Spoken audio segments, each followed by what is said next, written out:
Okay, welcome everyone. Today's topic is unique face-off on a pandemic. So we're going to be covering the differences between wholesaling, cash flow, and flipping in this pandemic. So what strategy you need to focus on? What is it that you need to do today to really take advantage of the great opportunities that are coming up?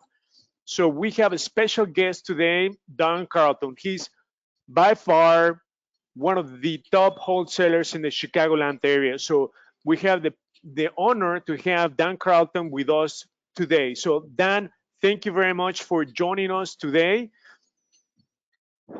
Thanks for having me. I always enjoy being here. You know that. Perfect. Thank you. We greatly appreciate it.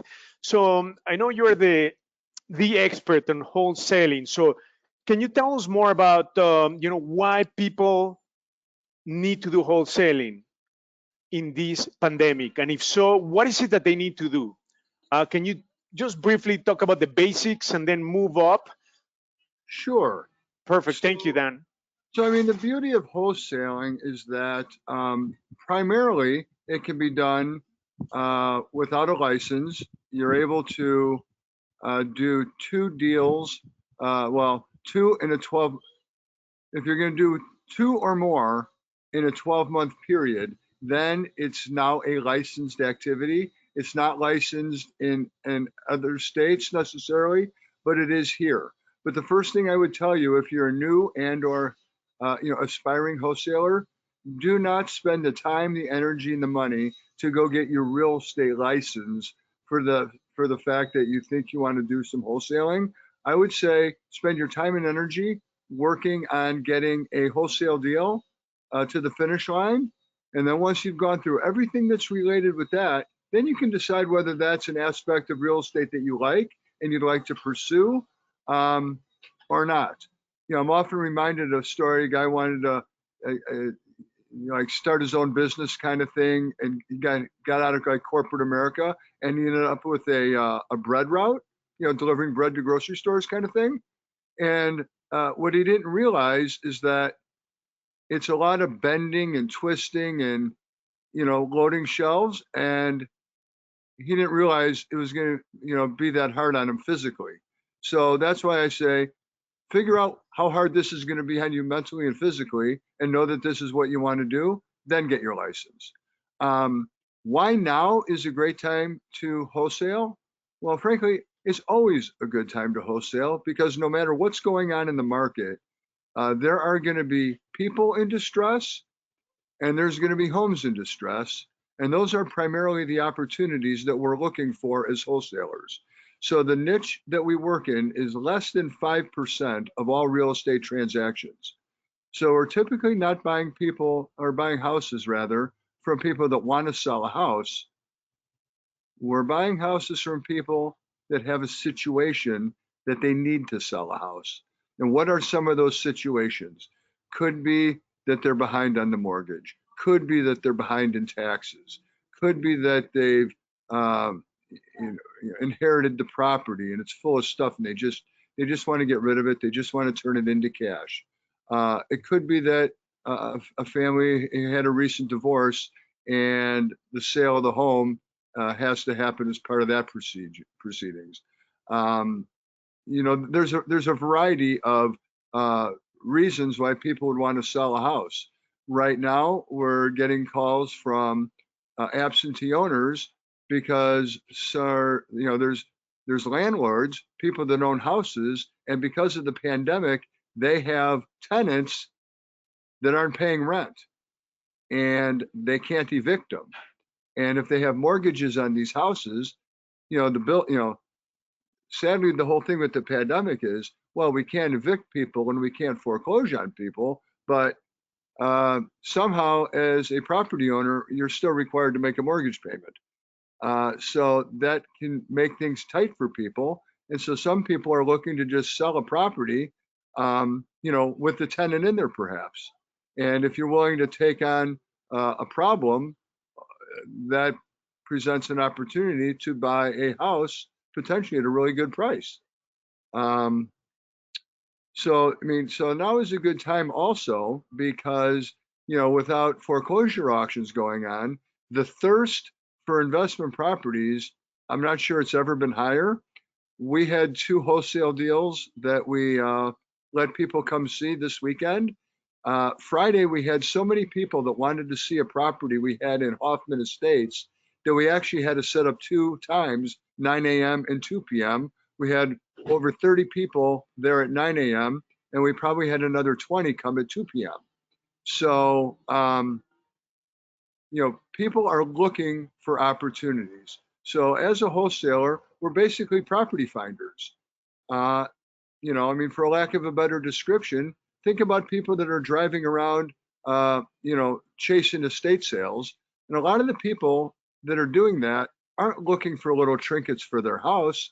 They're out on a finding mission to go find under market valued treasures that maybe an owner doesn't realize the value of something that they have, and they buy it cheap, and then they bring it to their, little trendy shop in downtown Geneva or up in Galena or, wherever, and they turn around and they want to sell this stuff for a much higher profit. We do the same thing in the world of wholesaling, except we oftentimes don't have to come up with the money to actually buy the house. We merely assign our equitable interest that we have in the contract to an end buyer if it's going to be a small profit. And if it's going to be a bigger profit, then we just double close it. But either way, you're not actually coming up with the money to make that happen.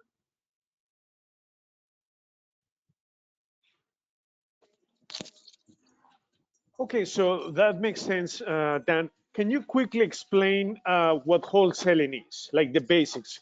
Yes. Um, So the blocking and tackling on wholesaling is, um, okay. So the simple thing is that we're on the hunt for properties. And when we find properties, it's our goal to be good at 3 skills that we have to be good at.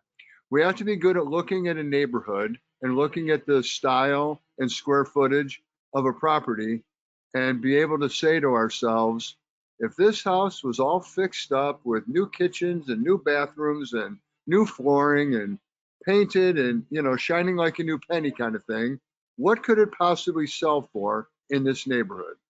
Because we have to know what that number is. The second number that we have to know is that based on the condition of the house, how much money is it going to cost to get it in that condition?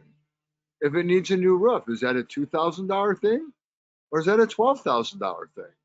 And it's important that you know that because you're going to have to take that number against the after repair value number.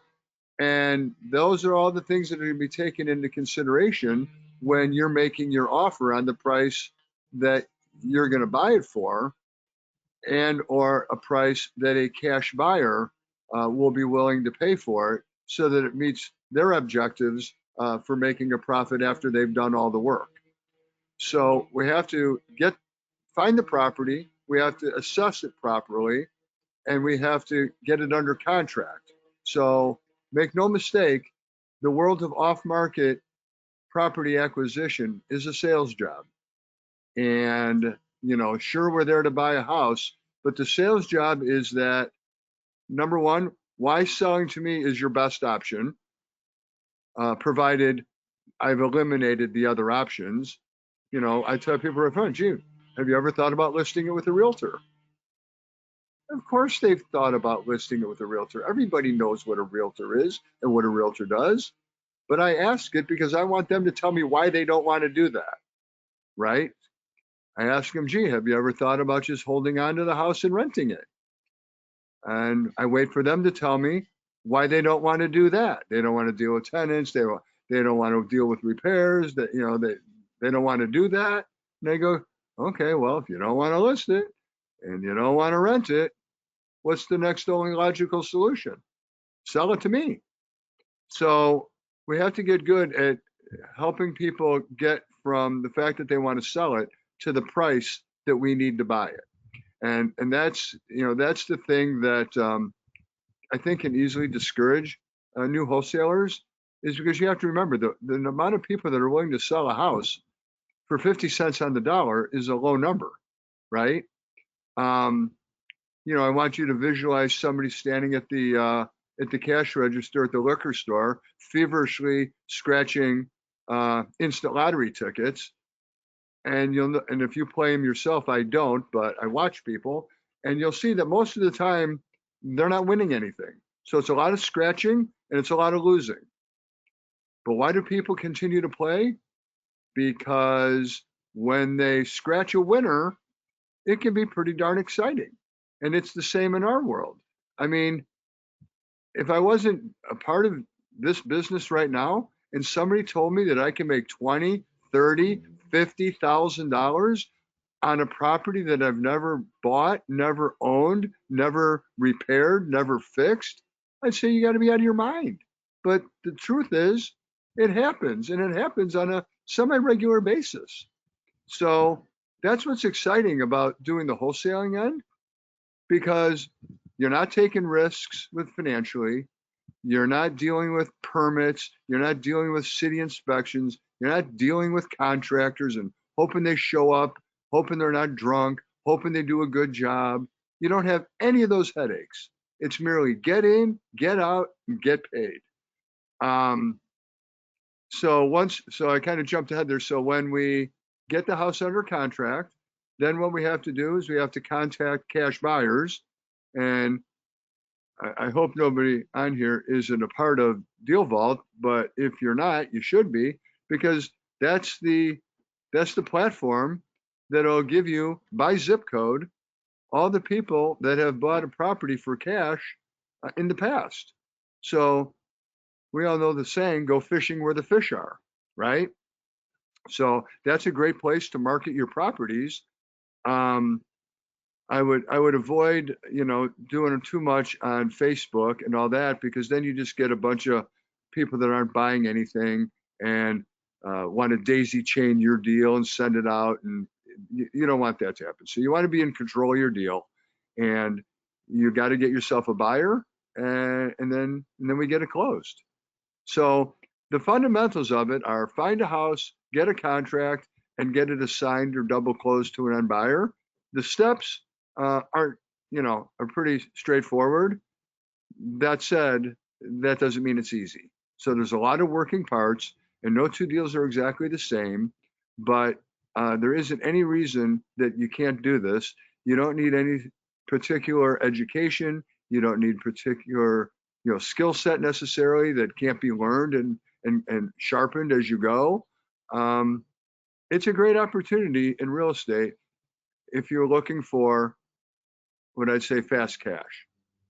And sometimes the profit we can make on a wholesale deal is equal to, possibly even greater than what the house flipper might realize with the property.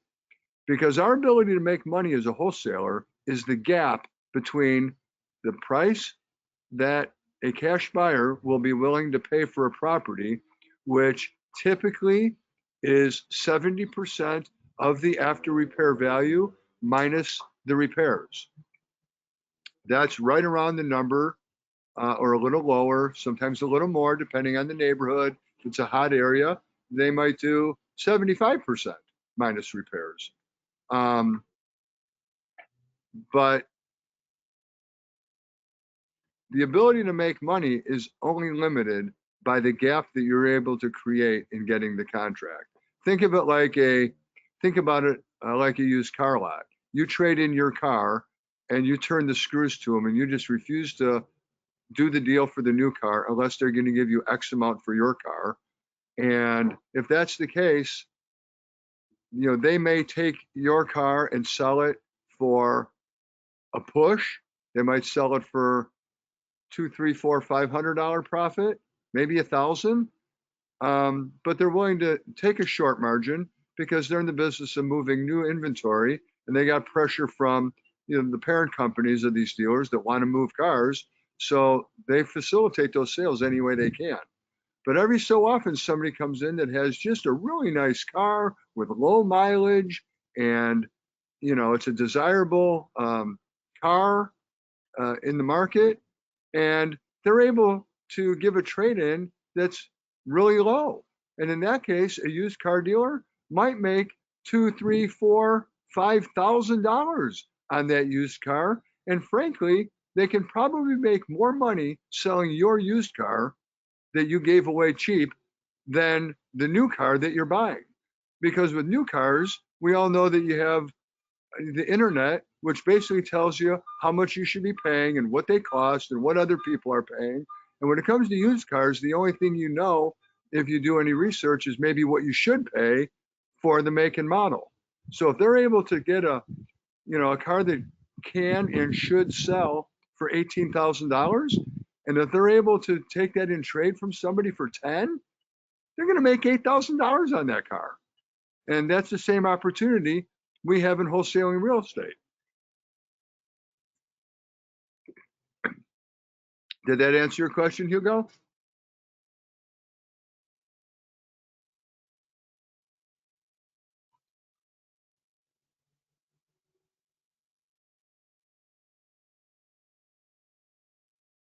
Hello?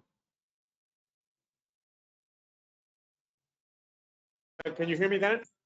Oh, there you So the are. question, oh, perfect. So the question is, that brings us to our next point. You just brought us to flipping and cash flowing. So when you come across a great deal, what makes you decide whether you should flip it or keep it as a rental, or perhaps just wholesale it for a quick paycheck?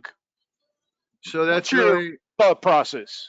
yeah, that's really intuitive that you asked that question, because when you're a wholesaler, um, you have you have the most you have the most opportunities, I guess, with any one property, because we get a property under contract and there's several things we can do with it. We can either wholesale it for a quick profit. We can actually bring the money and buy it, close on it, and in many cases do like literally nothing to it, maybe clean it out and relist it and sell it for a nice profit on the open market. We can choose to buy it, close on it, and put all the work and energy into it to bring it to the top of the market value and flip it. Or we can choose to hold it and add it to a rental portfolio. So every time we get a contract, we have four choices. If you have a full-time job and you have an acceptable lifestyle doing what you do, and real estate's going to be supplemental to that, I would think you probably would want to think more about trying to hold properties as rentals, because that's cash flow and that'll continue to pay you money month after month after month. Where when you do a quick wholesale, sure, you might make 10, 15, $20,000, but as soon as you cash that check, you have to start all over again and you have no money coming in the future. It's a one-shot deal and you're done. The reason why we have to make some different decisions, because this is what we do and this is how I make a living. So we need some income to live on. So we can't keep every house as a rental property because we have bills to pay. And for the magnitude of our operation, we have subscriptions to things like ChicagoDealVault. We do a significant amount of marketing, and that costs money. So when you're new, you don't have to spend a whole bunch of money. There's some tactics and things you can do to try to generate some deals. But if you want to generate deals on any kind of scale and have a repeatable kind of business, then you're going to have to fuel it with marketing money. But I think everybody on the phone knows that in order to make money, you got to spend money. That's normally how it goes in any business, right? And this would be no different. So we have quite a bit of money we spend monthly to make the phone ring, and systems in place for what happens after the phone rings. And so we gotta do enough wholesale deals and cash enough quick checks that we can keep the operation going, and that there's some money left over for my business partner Joe Muir and I to have. Awesome. And then, so what makes you flip a property versus keeping it for rental? Well, I jokingly say I'm half lazy on my mother's side. And so at this stage of what we're doing, we're looking, we're willing to do some cosmetic rehabs if it's not going to need a whole bunch of work. And I think some of it is you have to kind of decide what it is in real estate that makes your heart beat fast. For me, I'm a people person, and sitting down with people and understanding their story and finding ways to connect with them and working towards a solution to their problem, if I can be a part of it, that's what I really like that. It's fulfilling to me. I feel like I'm serving a purpose. I feel like I'm helping people. Some people love the aspect of redoing houses, and they like spending time standing in the aisles over at Home Depot, picking out tile and picking out colors and picking out all this stuff, how it's going to be and how it's going to be so great. And I mean, honestly, that doesn't really excite me very much. I'm not a construction guy. I don't do work. I don't work on my own house, mostly because my skill set in that area is non-existent. So I have kind of a standard of how I like things. And then I've tried to do a few projects in my life and I see how they come out, and my ability doesn't match my expectations. And then that's frustrating to me. So I focus on doing the things I like to do. And if I can make enough money doing the things I like to do, then I have the money to pay people to do the things that need to be done or that I'm not good at doing. Like, I don't know how many people fix their own car in today's day and age. We're kind of past the day of the shade tree mechanic. So something happens to your car, you have to take it in and pay someone to fix it, right? It's the same kind of thing. Perfect. What would you say are the main advantages of wholesaling versus cash flow or rental properties and flipping? What are the main advantages? And then we're going to cover the disadvantages of every exit strategy. So the Let's start advantage, with the advantages. well, the advantages are by being a wholesaler, you have the widest variety of exit strategies. Like if you're going to buy a property as a rental, that's pretty focused and that's what you're going to do with it. Where when we buy a house, we've got 4 things we can do with it. I think wholesaling can be the best strategy because it's the one that short term, I think you can generate the most money. I mean, there's been a few deals that the amount of money that was made on a wholesale deal is mind-boggling. I mean, it's it's beyond a year's salary for a large majority of America on one deal, and that's possible. And I don't know that that's ever going to be possible on a flip, because when you're buying a property that you're going to flip, you're in competition to buy that property against other buyers. So if it's a MLS listed property, you're going to have to bring your highest and best. You're not going to get it at a steal. You'll get it at a deal, and there's money to be made, but it'll be very hard competing against other buyers to get it at a price that you can, hit a grand slam with it. And even when you buy from wholesalers, like I said, we had 30, 40 people, 50 people come look at a house in Hoffman Estates. And we're looking to take the highest offer we can get for it. So there again, a home run opportunity isn't really going to be available for a flipper.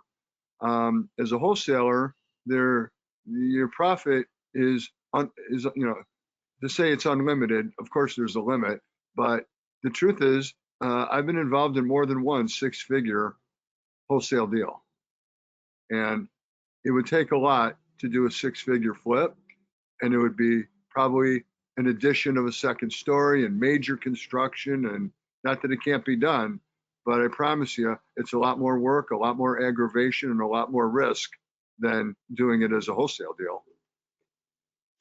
Absolutely. What about rentals, cash flowing properties? What would you say are the main advantages? So wholesaling versus rentals? Absolutely, yes. The truth is there isn't any. I mean, I think having a rental property is, is probably where wealth is really created in real estate. Don't get me wrong. If you wholesale, you can make money and you can make a lot of money, but it's not going to be sustained wealth. Sustained wealth is when you can have 10, 20, 30, 40, 50 properties that over time you have bought and paid for. So number one, you have loads of equity. And number two, each one of those is bringing money every single month, whether you do anything or not.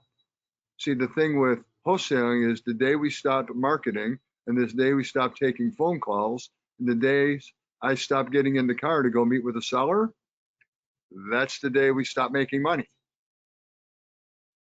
So if you're able to build a rental portfolio, you know, and something horrible happens, you're still able to have money coming in every month. And that can be really comforting, I think. Yeah, that makes sense. So what about if you come across like a great deal? You know, I've heard people say, would you give away the golden goose or would you get to keep it? So what would you do then if you come across a great deal that you get it on the contract? Would you keep it for yourself as a rental or would you wholesale it for a great paycheck? That's funny you say that because it's funny you say that because I'm going to reflect real quick. Years ago, I had about a 10-year run where I had 6 Cubs season tickets.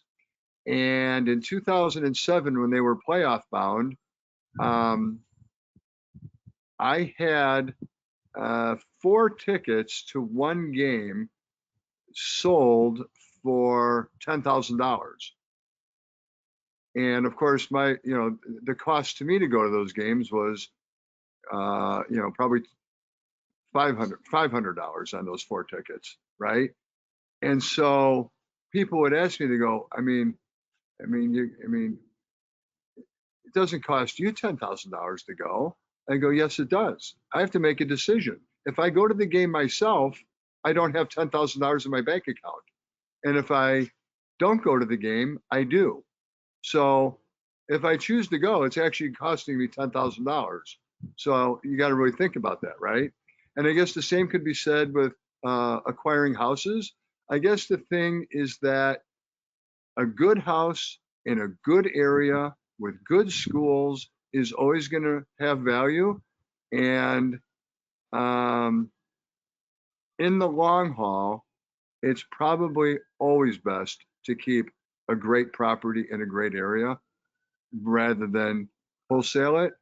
But the beauty of the off-market property acquisition is that you're able to make those choices.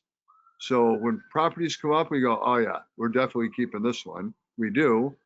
And if not that it's not a great property, maybe we're just not in the mode to take on another property or fix another property at the time, then you always have the opportunity to offload it and make some, cash today on it. Right. Now, let's talk about taxes because every strategy, exit strategy, has tax implications.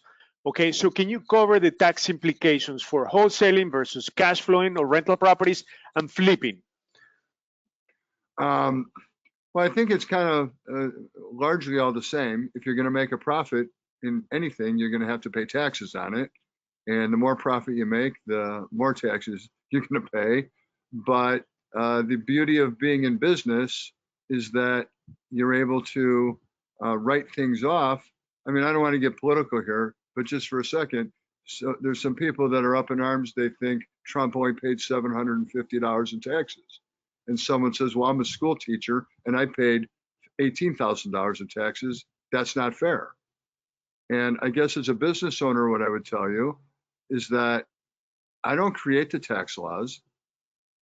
Other people do. And all I do is play by the rules and take the deductions I'm allowed to have. And that's what everybody does. So when you own a business, you have the opportunity to write things off like your cell phone and your computer and mileage on your car and all those kind of things. That's some of the beauty and benefit of being a business owner. So, so you're going to pay taxes. The smart thing, I think maybe what you're asking is that when you have a W-2 job, the money that you get deposited directly or on a check is the money that you cash and spend and pay bills and buy things and live life on, because your employer on your behalf already took out all the taxes and all the insurance and all all the deductions. So what you're left with is a net amount. And you have to be careful when you're have a business like wholesaling, because when you get a $20,000 check, you can't go out and buy $20,000 worth of stuff. You can, but you should really take that $20,000 and go, yeah, I better put 7,000 of it over here in this separate account, because I'm going to have to pay taxes on all this money. So the smart thing to do is, realize that you're getting a gross number and there's going to be taxes. They're going to have to be paid, and nobody took them out of your check on your behalf before you got the check. So you're going to have to accommodate for that yourself, right? Right. Now, what entity type would you recommend people should use for wholesaling, rentals, and flipping? Should they have an LLC? Should they have an S corp? Should they have a C corp? Um, what's your thought on the entities? Well, my thought is I'm not a CPA, and I'm not an attorney, so it would be malpractice for me to be giving that kind of advice. But what I can do is tell you what we do in our business is we have an LLC, and the thing about LLC is it's a pass-through type of entity. So I have several LLCs, and the profit or the money made from each one of those all rolls into my personal return. When you have a C or an S, those are, those can be set up differently, and the money can be held in the corporation, and you can decide how much you're going to pay out or not pay out. Again, maybe the thing I would say to do, maybe, my advice maybe would be, in the same way that I told you not to spend a bunch of time and money going to real estate school and passing a very difficult test and spending a bunch of money in the process, only to start wholesaling, and 6 months later you're banging your head against the wall and you go, I hate this and I don't even want to do this anymore. So that's why I tell you, go get a deal first and decide that this is what you like and that you want to keep doing, then go get a license. I would say the same thing with all the time and energy, particularly for wholesaling, that people spend setting up an entity and working on logos and getting business cards and all these really non-income producing activities. To be a wholesaler, you write your name, Dan Clarton, and/or signs on a contract. It's really that simple. LLCs and corporations, they're basically set up for asset protection. And if you're wholesaling, you don't have any assets to protect. So I don't know why you have to be in a big hurry to do that. When you're going to, make it a business and be a little more serious about it, then of course you'd probably want to set something like that up. And it'd be best to talk to an attorney or your accountant about your personal family situation and how you're structured to determine which type of entity would serve you best. Perfect. Now, with the pandemic, and then once the courts open up next year, there's going to be a huge number of foreclosure filings. So the opportunities are going to be huge. What are you doing today to set yourself apart from the competition? And what would you recommend our audience to do now to set themselves apart from the competition for next year? Well, like I said, there's always going to be people in distress, and the possibility is that next year there will be more people in distress than there are this year for a variety of reasons. The foreclosure aspect could be a big reason. What we don't know is how banks are or are not going to be willing to restructure people's loans, and whether or not they're just going to be willing to take the missed payments and throw them on the back end. We don't know, because everybody remembers 2008, 9, 10 all too well. And I'm not sure as a society and even the banks and all that want to go through all that again. Maybe they do, maybe they don't. So they might be in a place to, people that weren't working, but now they're working again. I don't know if they'll reinstate loans. I don't know if they'll work with people. But you're right. The opportunity could be that there's a boatload of foreclosures. So I guess I guess what's really important when we do what we do is you have to have the right mindset. If your mindset is that, yeah, there's people that are going to be in foreclosure and their backs against the wall, and we're going to go, take advantage of them and make a bunch of money off all these suckers. I think this probably isn't the business you want to be in. The real opportunity here, and the way you really should be looking at it, is there's people that don't know what they don't know, and with your help, you can help people out of a bad situation, and you can help yourself and you can help them at the same time. It doesn't have to be a win-lose. It can be a win-win. Let me give you a quick example of what that looks like. Let's pretend someone has a house that has a market value sitting as is today of $300,000. And they've lived in that house for 17, 18 years. But then they lost it, maybe everyone that lives there lost their job, and they're missing payments, and they're getting behind, and they're going to end up in foreclosure, and they're going to end up losing the house. What ends up happening oftentimes when people are in distress is their brain shuts down, and because those kind of things are maybe embarrassing, or they don't really want to talk to friends, family, neighbors about what their situation is, and the fact that somebody might actually be able to help them. People have a tendency to put their head in the sand, and as most things, I think we can all agree that when you have a bad situation, ignoring it never makes it better. It puts it off, but it never makes it better. And so what happens is, someone that's got a house that's worth 300 and they only owe 125, they don't have to lose their house to a foreclosure. They've got equity. They could list it. They could sell it. Heck, they could fire sale it for 200,000, and they'd still have $75,000 that they could go start a new life in a new town, in a new house, or whatever. So our opportunity is to identify the people that have equity and go find a way that we can get a house at a price that we need to buy it for, that it can make sense for us as an investor, and yet get the seller enough money that they can get that mortgage paid off and have money left over to go start a new life. That's the opportunity. Awesome.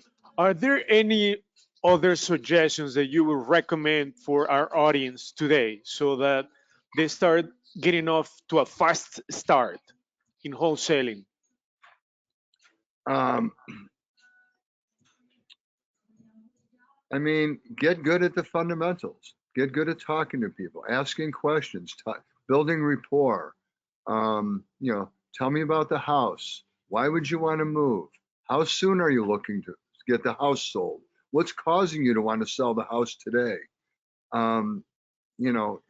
Get good at understanding whether there's an opportunity there or not, and get good at learning some sales skills on how to get from, hi, my name is Dan, till, if you'll initial and sign right here, we'll get started right away.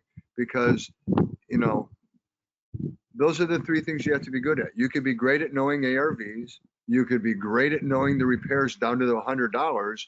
But if you don't have the ability to be in front of somebody and be likable and be viewed as trustworthy, it's not going to go very far. And yet you could be the slickest snake oil salesman in town that could sell ice to Eskimos, but if you don't have the ability to know how much it's going to cost to fix a house and what it can be worth when it's fixed up, that might be some of the reason why now this is a licensed activity. Because when people sell a house for cash and it's as is, there aren't any really good reasons why that house shouldn't close. And yet, until we started a title company, Joe and I, Investors Title Services, and started working with wholesalers, it was mind-boggling how many contracts come in that never close. And the reason they don't close is because the numbers don't make sense. That's really the only reason. So I'd say, those are the fundamentals of the game, and find ways to get good at it, For you Chicago Deal Vault people, there's loads of training videos that will, steer you in the right direction. And maybe the best advice I could give you is stay out of the analysis paralysis phase. Sometimes in this game, the more you learn in the beginning, the more scary it is, because you realize you know enough to know what you don't know. And the truth of the matter is, you're never going to know it all. We've had some complicated deals we've had to close this year, and things that I've never really had to deal with before. And you're going to find that happens a lot of times. So we're problem solvers from the beginning to the end. And my best advice would be jump off the building and grow wings on the way down. And life is an equation of what you know and who you know.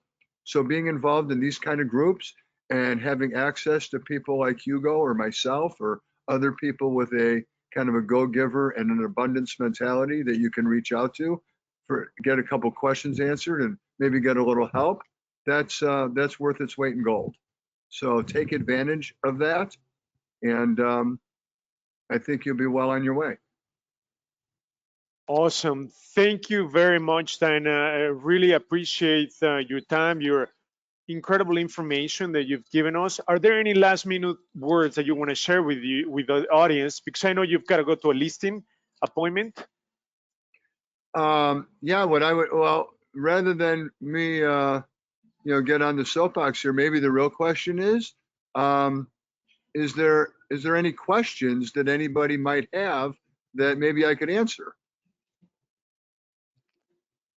Any questions, friends, on the line? I sent that via the chat. If anybody had any questions, you can either send them via the chat or unmute yourself. I think no questions so far, Dan. So I'd say for any of you new people, if you have a deal or you think it's going to be a deal and you want to, get a hold of me and say, hey, do I have the ARV right on this? Stuff like that. I'll try to help if I can. I'm not always 100% available, but if I'm in a place and time where I can, get a quick look at something for you, I'm happy to. For those of you that have deals, it's hard, right? Because you're trying to do it all and building a buyer's list and getting deals. And I would say in the beginning, just focus on finding deals. Find deals, find deals, find deals. Don't worry about buyers. Perfecto, yo termino en 15 minutos. Because you can always joint venture, like with Joe and I, we've got plenty of buyers. So if you come up with the right property, we're happy to work with you to get it to the finish line. And that's actually kind of a mentoring and coaching opportunity as well, because we'll work alongside of you to overcome the hurdles that may come up getting it to the closing table. So we're happy to do that as well. If I haven't, I don't know if Hugo put it out or not, but let me give you my phone number if anybody cares to write it down.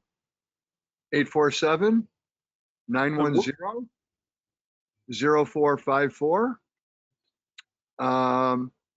My simplest email is simply my name, Dan Clarton, CLARTON @gmail. Thank you very much, Dan. We've posted your information on the chat for everyone to have, so that was huge. So thank you again, Dan, for your time today and your wealth of information. We greatly appreciate it. Anybody have any questions that were too embarrassed to ask to the group? Text me, call me, or email me separately. It's all good. Perfect. Thank you very much, Dan. So, all right. And you repeat the number, I'm sorry. 847-910-0454. We posted the contact information on the chat for everyone. So thanks a lot, Dan, and then I'll take over from here. Okay, very good. Thank you. Thank you. Have a great Sunday, everybody. And oh, by the way, listen, huge compliment to everybody that's on this call today, because let's face it, it's a Sunday, it's decent weather. We're getting to the end of the decent weather, and you could be driving around looking at leaves and doing a variety of other things. But the fact that you're here and you're looking to grow and expand your horizons, I think that's awesome, because one of the maybe the closing thoughts that I didn't offer up that Hugo gave me the opportunity to offer up is that if you're going to do this, you're going to have to take a little inventory of your life and how you spend your time and what you're doing. Because I don't know, maybe this describes you. You're sitting around with nothing to do, but I don't know those kind of people. So there aren't too many people sitting around with absolutely nothing to do. We have a way of filling our life and filling the time that we have. So in order to pursue something like this or anything different, you're going to have to decide which things that you're currently spending time doing that all of a sudden aren't going to be as important to you. Like there was a day I used to sit around and watch a lot of football. I don't have time for that. Football isn't going to make me any money. Football isn't going to expand and grow my rental portfolio. And so, maybe you just want to watch Sports Center and catch a couple highlights. You don't have to invest 3 hours on 3 games on Sunday. You know what I mean? So the fact that you're here, that says a lot. Good for you. And, set goals. And if you decide you're going to wholesale a house, then don't quit until you do. And if you stay with it, you'll get it done. I promise you. So have a great Sunday, everybody. Thank you very much, Dan. You're the best. All right. Bye-bye. Good luck in your listing appointment. Thank Take you. care. Bye-bye. Bye. Okay, friends. So now let's just quickly summarize what Dan talked about, and then we're going to cover on some of the advantages, main advantages and disadvantages of taking each of the exit strategies. Dan mentioned pretty much 4 exit strategies. You wholesale. The second one is wholetailing. That means that you do very little on the property and you put it back on the MLS. You buy and hold, and then you flip. So which exit strategy should you take and why?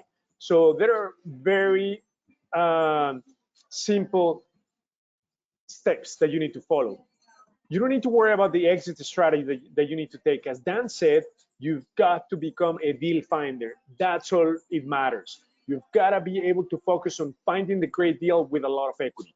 That's what it comes down to. And then the exit strategy comes next, because guess what?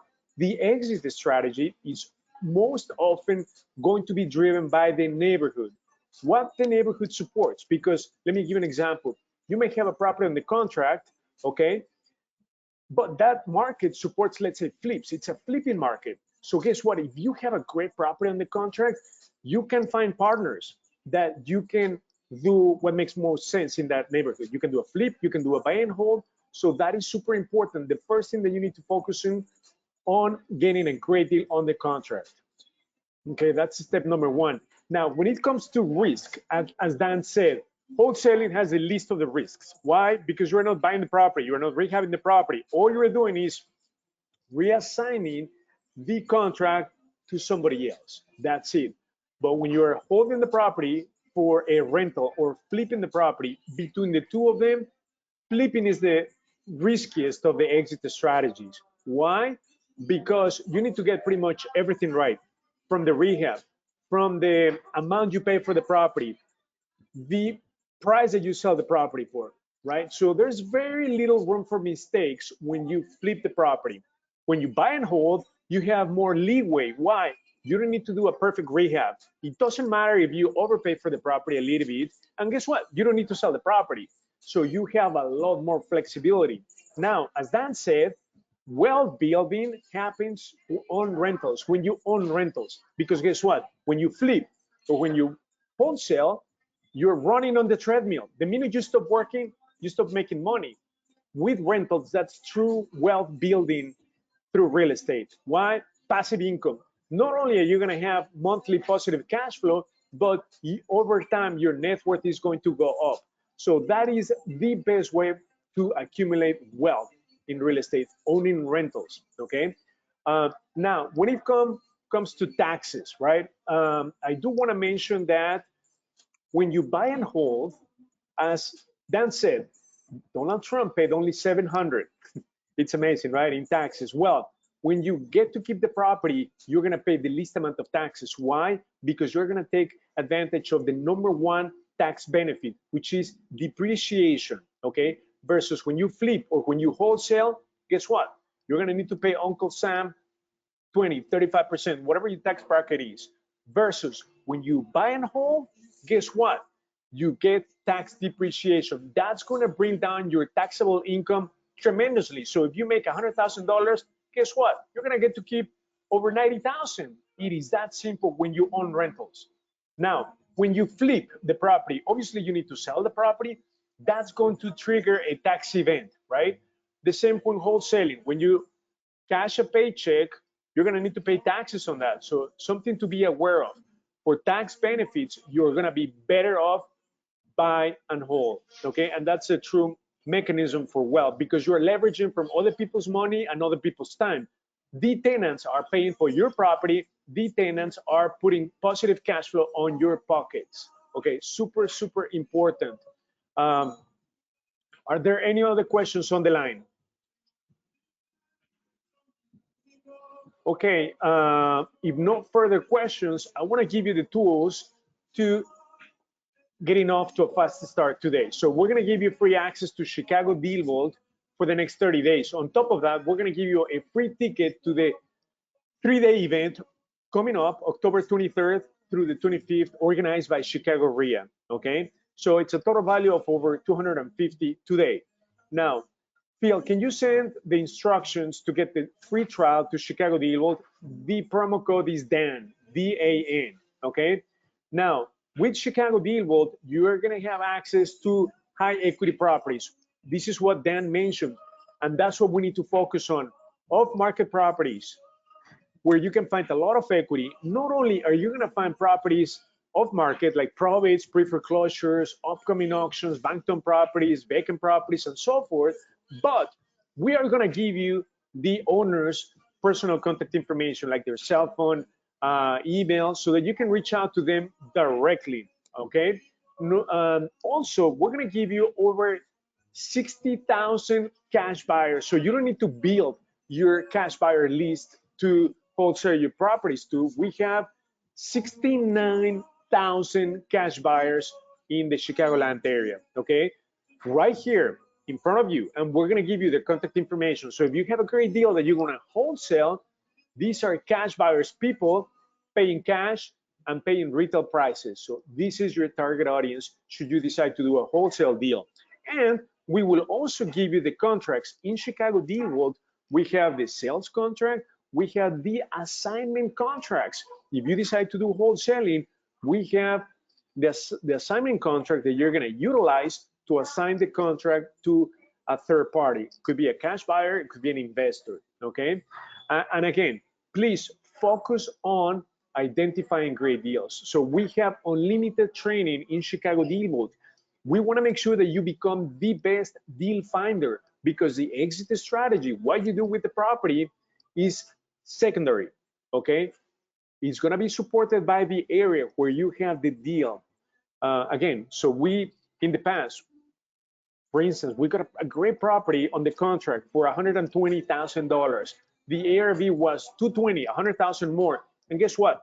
Once we got it on the contract, we had no clue what we were going to do with the property. So I looked up in Chicago Deal Vault, Archer Heights was the neighborhood. I said, what makes more sense to do in Archer Heights? So Archer Heights said flips, okay?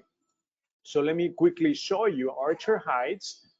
Why? Because properties move so fast in Archer Heights. It's not even funny. I mean, it's like, this is near Midway Airport. Let me show you. Properties last in the market less than a month. Okay, so right here, months of housing supply, 1.02. So that means properties are going to sell in a month. Guess what? We flipped the property in 3 weeks. So the property was on the market only 3 weeks. We made about 50, 60,000. The rehab took about 4 or 5 weeks. So overall, in 2 months, we made 60,000. But we did a flip because Archer Heights, it's a flipping market, okay? So if you don't have the money to buy the flip or to buy the rental, don't worry. Reach out to people like Dan Carlton, Chicago Deal Vault, because we're going to help you find a partner that perhaps they can bring the funding, or we may even be able to line up funding for you if it's a great deal in the right area. Does that make sense? So we're going to help you get off to a fast start right now. So as Dan said, it's impossible to know everything. You just need